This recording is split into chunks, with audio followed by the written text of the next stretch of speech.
Season 1 of Marvel Rivals is here. We have Mr. Fantastic, Invisible Woman, and of course, a new map and a lot of hero balance changes. My name is KarQ. If you know me from Overwatch, we covered the patch notes in that game with a lot of side-by-side comparisons, and that's what we're going to do here. Here we go.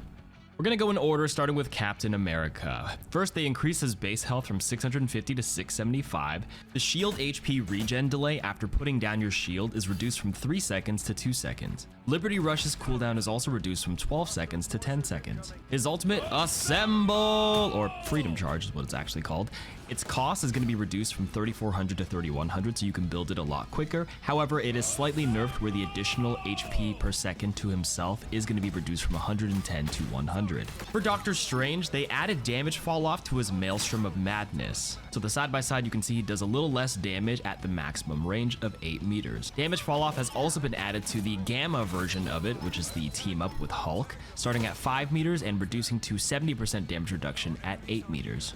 For a Shield of Seraphim, the regen rate is reduced from 80 per second to 70 per second. For the Hulk, his Indestructible Guard's Gamma shield is reduced from 250 to 200. For Magneto, he's getting some buffs to the team up with Scarlet Witch specifically, where the Metallic Fusion projectile damage is increased from 55 to 60, and the Metallic Fusion spell field damage is increased from 30 to 35. This is the projectile and the splash radius of it, so if you hit a direct shot, it's dealing 10 more damage per swing. For Thor, his base health has increased from 600 to 625. But the biggest buff is to his ultimate. They've added immunity to CC during God of Thunder's activation. For Venom, his symbiotic resilience bonus health ratio gained per health point lost is increased from 1 to 1.2, so you can see the side-by-side of how much more HP he gets. For Feast of the Abyss, that's his ultimate, the base damage is increased from 40 to 50. A little hard to notice because the bulk of the damage is coming from the percentage base.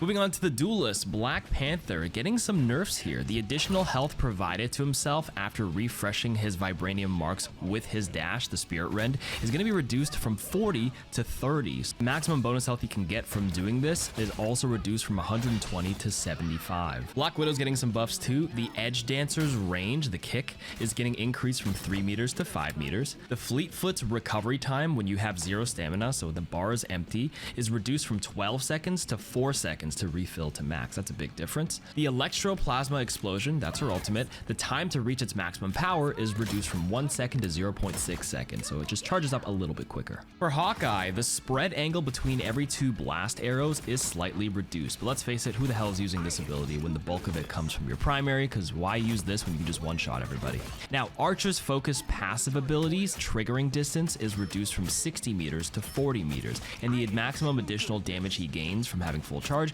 is reduced from 80 to 70. Additionally, Hawkeye's seasonal damage bonus for being the anchor for the team up is reduced from 20% to 15%. For Hela, the base health is reduced from 275 to 250, and her seasonal damage boost bonus is reduced from 20% to 15%. So this does change some breakpoints. At close range, a 250 HP hero does not die to the headshot body shot. For Magik, the Umbral Incursion, which is the dash ability, the damage while in Darkchild form is increased from 115 to 135. For Moon Knight, the number of talons generated by the Hand of Khonshu is increased from 10 to 14. And the explosion radius of each talon is going to be increased from 4 meters to 5 meters, so a lot more reliable damage.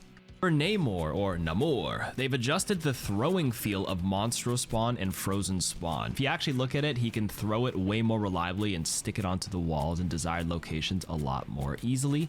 Interestingly, they're buffing the team up with Luna Snow, where the Frozen Monstro, the damage is going to be increased from 25 to 27.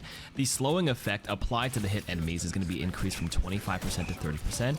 And their Berserk state damage is going to be increased from 16 to 18. Psylocke, her Dance of the Butterfly, that's her ultimate, will now target barriers. So this is actually a nerf, because previously Psylocke would completely ignore shields. So like a Magneto bubble or a Hulk bubble, it would ignore it and target other people in the ultimate. But now it treats shields as a unique target and will consume a hit on them every time she looks for a target to slash. Targeting barriers or shields actually works on like Doctor Strange's shield as well. So if Strange is alone in the ultimate, it will alternate between striking Doctor Strange himself and hitting the shield. So at full HP, he can actually survive now compared to the previous Season 0 patch. Alright, for the Punisher, the weapon spread of his education weapon, that's his SMG, is slightly reduced. That's a buff. Tightening the spread means the bullets will always be in a central place more often.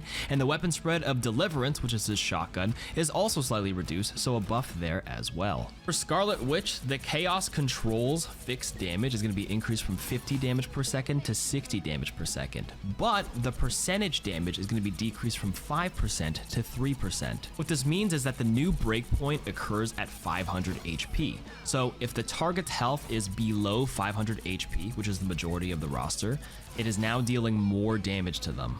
But if the target's HP is over 500, you're actually doing less damage to them compared to the old patch. So in short, targeting squishies should be your priority as it will deal more damage on this patch. For the Chthonian Burst, did I say that right? The projectile damage is increased from 30 to 35. Storm is getting a lot of much needed buffs. The Wind Blade projectile speed is going to be increased from 100 meters per second to 150 meters per second. So it is traveling way faster and way more reliably. The damage is also increased from 50 to 55, which changes some breakpoints when you're on the damage boost aura. Bolt Rush is also getting its damage increased from 70 to 80, and after releasing Omega Hurricane, her ultimate, the bonus health is increased from 350 to 450. After the ult ends, the extra HP no longer instantly vanishes, but instead will diminish at a rate of 100 per second, so she stays tankier for a little bit longer.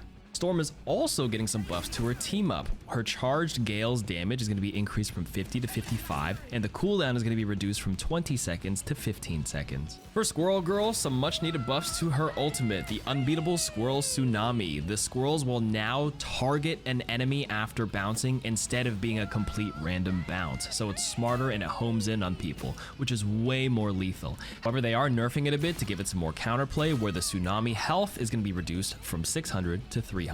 For Winter Soldier, they're making him more of a closer range fighter, as the base health is going to be increased from 250 to 275, and his weapon, Roderstern, the projectile damage is going to be increased from 70 to 75, but the area damage behind it is going to be reduced from 70 to 65. Yo, did anybody else know this weapon had area damage? Just me? His damage fall off at 40 meters is also going to be reduced from 65% to 60%. That's actually a slight buff. It means his damage won't taper off as hard at those maximum distances.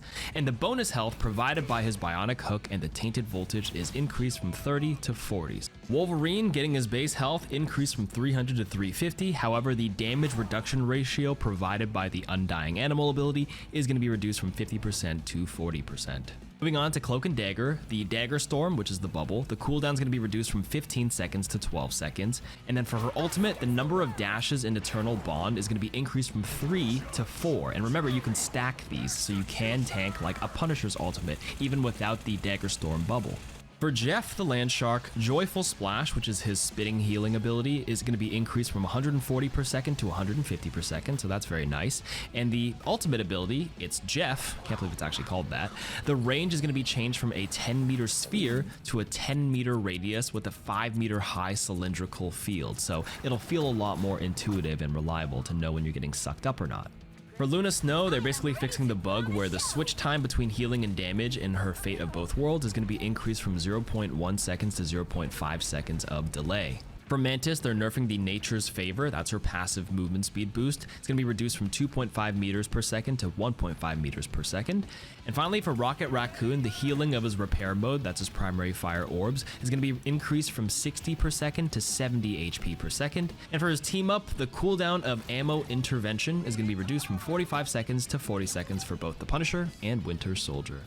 And that is it for the balance changes. Hopefully you guys enjoyed the presentation and the production. Make sure to share it with your friends, and I'd appreciate it if you come to my stream at twitch.tv/KarQ, because I will be having the Twitch drops for the Season 1 launch, where you get the Galactica spray, Hela nameplate, and the Hela costume for watching for 4 hours. See you there.